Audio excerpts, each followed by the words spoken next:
Reasoning number அனாலஜியில் competitive எக்ஸாமில் கேட்ட ஒரு கொஸ்டினை இப்போ நம்ம சால்வ் பண்ணலாம். கீழே பாருங்கள் 25, 17 இருக்கா, அதை ரெண்டையும் ஆட் பண்ணுங்கள்.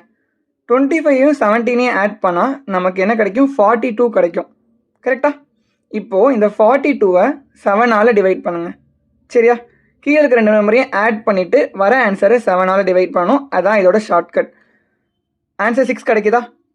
அதே மாதிரி நெக்ஸ்ட்டுக்கு பண்ணுங்கள். 38 + 18 என்ன, 56 கிடைக்கும். கரெக்டா?